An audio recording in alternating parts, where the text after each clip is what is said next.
Vote engineering এর রাজসাক্ষী হিসেবে সাবেক উপদেষ্টা রেজওয়ানা হাসানকে গ্রেপ্তার করেছে পুলিশ। উচ্চ পর্যায়ের নির্দেশে নির্দিষ্ট কিছু আসনে ইঞ্জিনিয়ারিং করে 11 দলীয় জোটের প্রার্থীদের হারানো হয়েছে।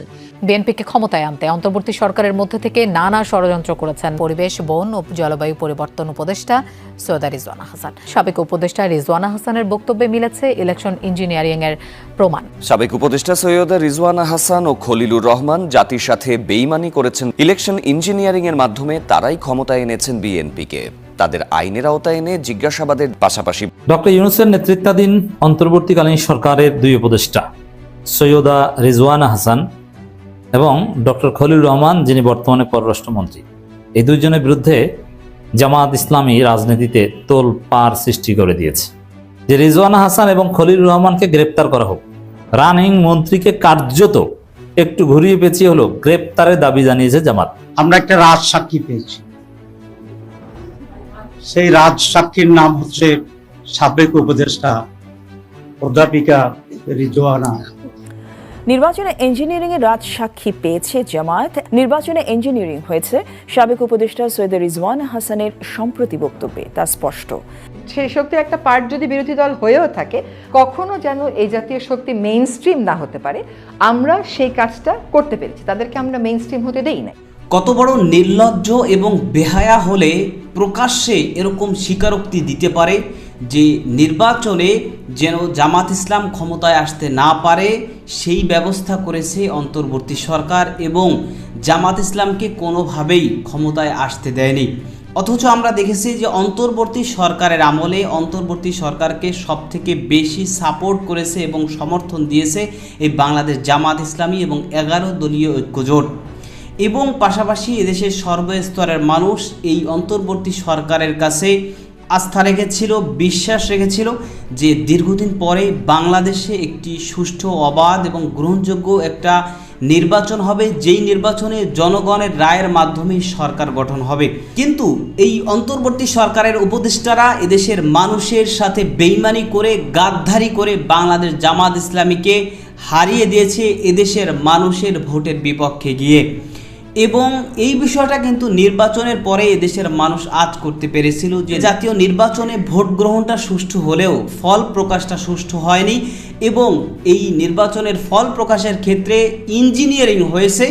ইঞ্জিনিয়ারিং করেই মূলত বাংলাদেশ জামাত ইসলামীকে হারিয়ে দিয়ে এরপরে বিপুল ভোটে কিন্তু বিপুল ব্যবধানে বিএনপিকে বিজয়ী করা হয়েছে। যেই বিষয়ে এবার রাজসাক্ষী দিয়ে হাতে নাতে ধরা পড়েছে অন্তর্বর্তী সরকারের সাবেক উপদেষ্টা সৈয়দা রিজওয়ানা হাসান, যে কারণে এবার তার আর শেষ রক্ষা হচ্ছে না।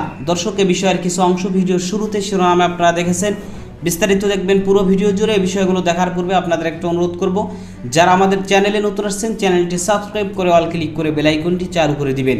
দর্শক, চলুন আমরা দেখব যে এবার নির্বাচনের ফল জালিয়াতি নিয়ে এবার রাজসাক্ষী দিয়ে হাতে নাতে যে ধরা পড়েছে সাবেক উপদেষ্টা সৈয়দা রিজওয়ানা হাসান, সেটা আমরা দেখব। সেটা দেখার পূর্বে চলুন প্রথমে আমরা একটু দেখে আসি যে এই বিষয় নিয়ে বাংলাদেশ জামাত ইসলামী তারা কি মন্তব্য করেছে এবং কি তারা অভিযোগ করেছে, সেটা প্রথমে কিছু অংশ দেখে এরপর বিষয়টা দেখব।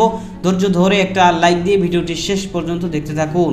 বিরোধী দলের উপনেতা ডাক্তার সৈয়দ আব্দুল্লাহ মোহাম্মদ তাহের এমপি পররাষ্ট্রমন্ত্রী খলিলুর রহমানকে লন্ডন ষড়যন্ত্রের হোতা এবং সাবেক উপদেষ্টা সৈয়দা রিজওয়ানা হাসানকে ইলেকশন ইঞ্জিনিয়ারিং এর রাজসাক্ষী হিসেবে অভিহিত করেছেন। গতকাল বৃহস্পতিবার দুপুরে মগবাজারে জামায়াতের কেন্দ্রীয় কার্যালয়ে সমসাময়িক বিভিন্ন বিষয় নিয়ে আয়োজিত প্রেস ব্রিফিং এ তিনি সাবেক দুই উপদেষ্টার বিরুদ্ধে এসব অভিযোগ তোলেন। একই সঙ্গে তাদের জিজ্ঞাসাবাদের দাবি তুলেছেন জামায়াতের এই নেতা। পাশাপাশি খলিলুর রহমানকে মন্ত্রিসভা থেকে বাদ দেওয়ার দাবি জানানো হয়েছে ব্রিফিং থেকে। বিরোধী দলীয় এই উপনেতা বলেন, আমরা 12 ফেব্রুয়ারি ইলেকশন ইঞ্জিনিয়ারিং এর একজন রাজসাক্ষী পেয়েছি। তিনি হচ্ছেন সাবেক উপদেষ্টা সৈয়দা রিজওয়ানা হাসান। তিনি সাংবাদিকের সামনে এটা প্রকাশ করে বলেছেন, যারা নারীদের উপযুক্ত অধিকারকে নিশ্চিত করতে পারেনি তারা বিরোধী দলে থাকলেও আমরা কিন্তু তাদের মূল ধারার বা প্রধান শক্তি হিসেবে আসতে দিইনি। তাহলে বোঝা যায় যে ইলেকশন ইঞ্জিনিয়ারিং এর যে কথা আসছিল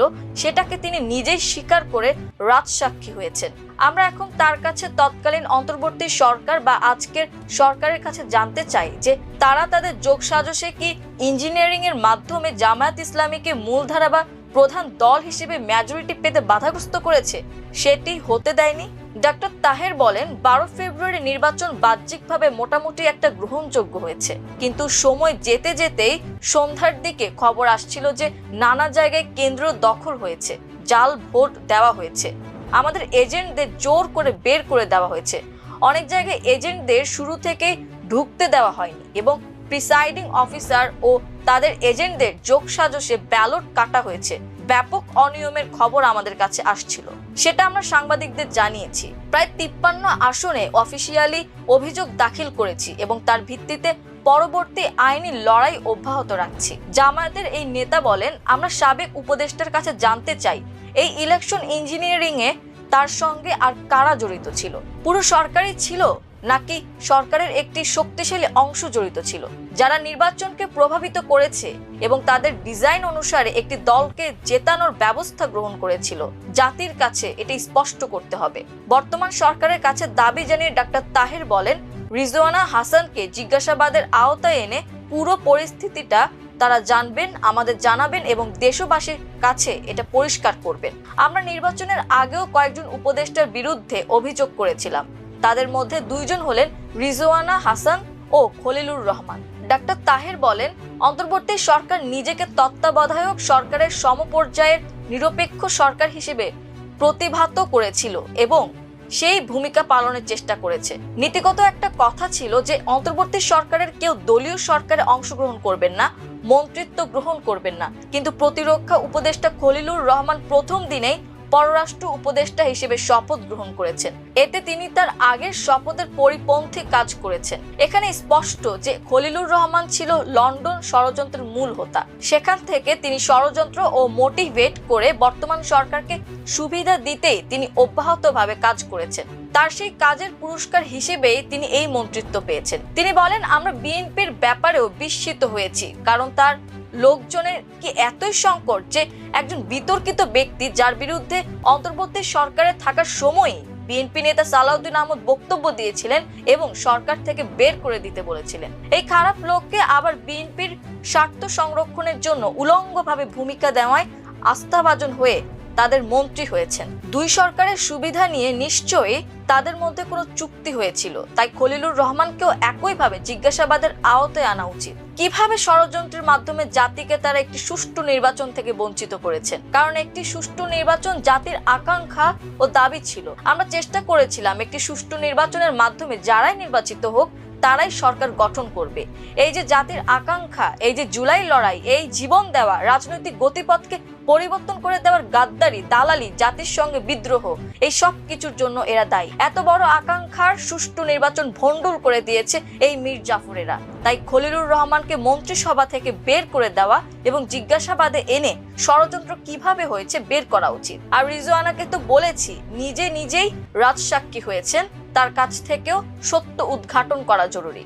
এ সময় ডক্টর তাহের আরো বলেন, 12 ফেব্রুয়ারি জাতীয় নির্বাচনের পাশাপাশি গণভোট হয়েছে। সেই গণভোটকে বৈধতা দিয়ে তার ভিত্তিতে সংস্কার কাজ রাষ্ট্র, সরকার ও সংসদ পরিচালিত হওয়ার কথা, কিন্তু আমরা দেখছি যে সংস্কার ইস্যুতে চ্যালেঞ্জ করে আদালতে রিট করা হয়েছে। আসলে সরকারের ইঙ্গিত ছাড়া এ ধরনের রিটের কোনো সম্ভাবনা দেখি না। সরকার সংস্কার প্রস্তাব থেকে সরে আসার জন্য খুচরা খাচরা মানুষ দিয়ে রিটের নামে বিলম্ব করাচ্ছে। খুব অপ্রত্যাশিত বিষয় হলো, আমরা আইনের শাসনের কথা বলছি এবং আদালতে স্বাধীন করার জন্য সংগ্রাম করছি, সেটাকে স্বাধীন করাও হয়েছে, কিন্তু কিছু বিচারক নিজেরাই স্বাধীন হতে চান না। সেজন্য তারা সরকারের ডিকটেশনে জনগণের বিরুদ্ধে রায় দিচ্ছেন। আমরা এই বিরুদ্ধে আইনি লড়াই এবং সংসদ ও বাইরে জনমত গড়ে তুলব। গণভোটের রায় বাস্তবায়ন করো সো কল্ড সংখ্যাগরিষ্ঠ সরকারের দায়িত্ব। এতদিন আমরা সো কল্ড না বললেও এখন একজন রাজসাক্ষী পাওয়ায় এটা বলতে আর কোনো সমস্যা দেখছি না। সাংবাদিকদের প্রশ্নের জবাবে ডক্টর তাহের বলেন, ডেপুটি স্পিকারের বিষয়ে অফিসিয়ালি প্রস্তাব পাওয়ার পর আমরা আলোচনা করে সিদ্ধান্ত নেব। তবে এক্ষেত্রে জুলাই সনদ পুরো বাস্তবায়ন করা হচ্ছে কিনা সেটার উপর অনেক কিছু নির্ভর করছে। আইন শৃঙ্খলা পরিস্থিতির অবনতির বিষয়ে ডক্টর তাহের বলেন, গত কয়েকদিনে বেশ কয়েকটি শিশু ধর্ষণের পর হত্যার শিকার হয়েছে, যা অত্যন্ত উদ্বেগজনক। এছাড়া সারা দেশে সরকার দলীয় নেতাকর্মীদের ছত্রছায়ায় হামলা ও ভাঙচুরের ঘটনাও বিভিন্ন সংবাদ মাধ্যমে প্রকাশিত হয়েছে। উদ্বেগজনক বিষয় হলো ন্যায় বিচার পাওয়া তো দূরের কথা, এসব ঘটনায় অনেক ক্ষেত্রে থানা মামলা নিতেও গড়িমসি করছে। প্রেস ব্রিফিং এ জামায়াতের সেক্রেটারি জেনারেল মিয়া গোলাম পরোয়ার, সহকারী সেক্রেটারি জেনারেল মাওলানা রফিকুল ইসলাম খান এমপি, নির্বাহী পরিষদ সদস্য সাইফুল আলম খান মিলন এমপি, কেন্দ্রীয় কর্ম পরিষদ সদস্য অ্যাডভোকেট শিশির মনির ও কেন্দ্রীয় মিডিয়া বিভাগের সদস্য জাহিদুর রহমান উপস্থিত ছিলেন। জামায়াত নেতা ডাক্তার তাহেরের বক্তব্যের বিষয় ব্যাখ্যা দিয়েছেন সাবেক উপদেষ্টা সৈয়দা রিজওয়ানা হাসান। গণমাধ্যমে পাঠানো বিবৃতিতে তিনি বলেছেন, আমি সাধারণ কাউন্টার স্টেটমেন্ট দিই না, কিন্তু বৃহস্পতিবার আমার একটি বক্তব্যে খণ্ডিত করে প্রচার করে তার সঙ্গে নির্বাচনকে যুক্ত করে বিভ্রান্তি তৈরি করা হচ্ছে, তাই এই স্টেটমেন্ট। একটি টিভি চ্যানেলের সঙ্গে কথা হচ্ছিল নানা বিষয়ে, তার মধ্যে একটি বিষয় ছিল নারীর প্রতি উগ্রবাদ নিয়ে। মূল প্রশ্নটি ছিল মাজারে হামলা, বাউলদের ওপর নির্যাতন, নারীদের নিয়ে নানা কটূক্তির বিষয়ে। উত্তরে আমার বক্তব্যের সারাংশ ছিল এরকম, আমি বলেছি যারা কটূক্তি করেছে তাদের বিষয়ে নারী সমাজ যেমন প্রতিবাদ করেছে, লিগ্যাল নোটিশ দিয়েছে, সরকারও কথা বলেছে, ফলে তারা ক্ষমা চেয়েছে। সেই সব কটূক্তিকর উগ্রবাদী শক্তি যেন মেইন স্ট্রিম না হয় সেটার বিষয়ে আমাদের কাজ করতে হবে। নারী সমাজ সেই সব কটূক্তি করা শক্তিকে মেইন স্ট্রিম হতে দেয়নি। তিনি বলেন, উপস্থাপক আমার বক্তব্যের মাঝখানে হঠাৎ নির্বাচনের কথা তুললে আমি বলেছি বিরোধী দলে যেইটুকু নারীর ক্ষমতায়নের সঙ্গে সম্পৃক্ত আমরা সেটা নিয়ে কাজ করব। এরপর আমি আবার মূল উত্তরে ফিরে গিয়েছি যেটা উগ্রবাদ সংশ্লিষ্ট ছিল। আমার বক্তব্যের স্বভাবতই আমি কোনো দলের নাম উচ্চারণও করিনি, আর বিরোধী দল তো অবশ্যই মেইন স্ট্রিম। সুতরাং আমি কোনো দলকে মেইন স্ট্রিম হতে দেইনি বলে যে বক্তব্য দেওয়া হচ্ছে সেটা কেবলই অপব্যাখ্যা, অবান্তর এবং বিভ্রান্তিকর। আমার বক্তব্য ছিল উগ্রবাদ শক্তি বিষয়ে, কোনো দলের বিষয়ে আমার কোনো বক্তব্য ছিল না। বাংলাদেশের এই ২৬ সালের জাতীয় নির্বাচন হওয়ার পরে এদেশের মানুষ এই নির্বাচন নিয়ে বিভিন্ন রকমের কথা বলেছে এবং এই নির্বাচন নিয়ে বিভিন্ন রকমের প্রশ্ন উঠেছিল। বিশেষ করে এই নির্বাচনে বাংলাদেশ জামাত ইসলামী এবং বিএনপি উভয় দলের মধ্যে একটা হাড্ডাহাড্ডির লড়াই হওয়ার কথা ছিল, কিন্তু আমরা নির্বাচন হলেও নির্বাচনের ফল প্রকাশে আমরা দেখলাম যে না, জামাত ইসলামীর তুলনায় বিএনপি ব্যাপক ব্যবধানে বিএনপি বিজয়ী হয়েছে এবং বাংলাদেশ জামাত ইসলামী সহ 11 দলীয় ঐক্যজোট তারা খুবই অল্প কিছু আসন তারা পেয়েছে, অল্প কিছু আসনে তারা বিজয়ী হয়েছে। তো পাশাপাশি আমরা দেখেছি যে বিভিন্ন আসনে কিভাবে মূলত ফল কারচুপি করা হয়েছে এবং নির্বাচনে ইঞ্জিনিয়ারিং করে মূলত জামাত ইসলামী সহ 11 দলীয় ঐক্য জোটকে কিভাবে হারিয়ে দেওয়া হয়েছে এবং যেই কারণে কিন্তু এই বিষয় নিয়ে এখনও পর্যন্ত আলোচনা সমালোচনা চলতেছিল এবং কিছু কিছু আসনে অনেক জায়গায় পুনরায় ভোট গণনার দাবিও করা হয়েছিল এবং ইতিমধ্যেই কিন্তু আদালতের পক্ষ থেকেও বিভিন্ন আসনে পুনরায় ভোট গণনার আদেশও দেওয়া হয়েছে। এর মধ্যেই হঠাৎ করে রেজওয়ানা হাসান, যিনি অন্তর্বর্তী সরকারের একজন প্রভাবশালী উপদেষ্টা ছিলেন, তো তিনি মুখ ফসকে হলেও সত্যি কথাটা বলে দিয়েছেন যে বাংলাদেশ জামাত ইসলামী তাদের ব্যাপারে অভিযোগ রয়েছে যে তারা নারীদেরকে ক্ষমতায়নে বিশ্বাস করে না এবং এই বিষয় নিয়ে জামাতের আমির স্পষ্ট বলেছিল যে বাংলাদেশ জামাত ইসলামের আমির কখনো কোনো একজন নারী হতে পারবে না। তো এই বিষয়টা নিয়েও কিন্তু সমালোচনা হয়েছিল যে নারীদেরকে ক্ষমতায় এটা দেখতে চায় না জামাত ইসলাম। তো যেই কারণে কিন্তু নারী ক্ষমতায়নের প্রশ্নে অবশ্যই জামাতের নামটা সর্বপ্রথম আসে। সুতরাং জামাতকে ইঙ্গিত করেই এবং স্পষ্ট সে বলেছে যে বিরোধী দলে আসলেও, অর্থাৎ বিরোধী দলে এখন কারা আসছে, জামাত আসছে, সুতরাং জামাতকে মেইন স্ট্রিম তারা হতে দেয়নি। মেইন স্ট্রিম মানে জামাতকে ক্ষমতায় আসতে দেয়নি, এটা তাদের একটা এজেন্ডা ছিল, তারা এই এজেন্ডা বাস্তবায়ন করেছে এবং যেই কারণে পররাষ্ট্রমন্ত্রী হয়েছে বর্তমানে যিনি খলিলুর রহমান, যিনি অন্তর্বর্তী সরকারের নিরাপত্তা বিষয়ক উপদেষ্টা ছিলেন, তো তাকে নিয়ে কিন্তু বিএনপির বিভিন্ন রকমের মাথা ব্যথা ছিল। তো একটা বিষয় হচ্ছে যখন কারো ব্যাপারে কেউ বেশ অভিযোগ তুলে তখন ওইটা মিউচুয়াল করার জন্য কিন্তু তার সাফাই গেবে, তার পক্ষ হয়ে বেশ কাজ করে তার মনটা জয় করে নেয়, যাতে করে তার বিরুদ্ধে আর কোনো অভিযোগ থাকে না। ঠিক সেটাই করেছে এই নিরাপত্তা উপদেষ্টা এবং বর্তমানে পররাষ্ট্র উপদেষ্টা খলিলুর রহমান। সে তার ব্যাপারে বিএনপি বিভিন্ন রকমের অভিযোগ দিয়েছিল যে তিনি বাংলাদেশের নাগরিক না, তিনি বাংলাদেশে একজন উপদেষ্টার উপযুক্ত না, বিভিন্ন রকমের কথা। কিন্তু সেই খলিলুর রহমান তিনি বিএনপিকে বিভিন্নভাবে সুবিধা দিয়ে এখন বিএনপির পক্ষ থেকে তিনি একজন প্রতিমন্ত্রী হয়েছেন, যেটা আসলে অবাক করার মতো একটা বিষয়। এবং সৈয়দ রেজওয়ানা হাসান তিনি যে বক্তব্য দিয়েছেন, তিনি যে স্বীকারোক্তি দিয়েছেন, এটা একটা রাজসাক্ষী। এবং এইটাকে বাংলাদেশের আদালত যদি নিরপেক্ষ হয়ে থাকে তাহলে এই বক্তব্যকে আমলে নিয়ে নির্বাচনে বিশেষ করে যেই আসনগুলো ব্যাপকভাবে বিতর্কিত, যে এই আসনগুলোতে আসলে ভোট জালিয়াতি হয়েছে বা মানে ফল জালিয়াতি হয়েছে, ইঞ্জিনিয়ারিং হয়েছে, সেই আসনগুলোতে পুনরায় ফলাফল ঘোষণা বা পুনরায় ভোট গণনার আদেশ দেওয়া এটা সময়ের দাবি হয়ে দাঁড়িয়েছে।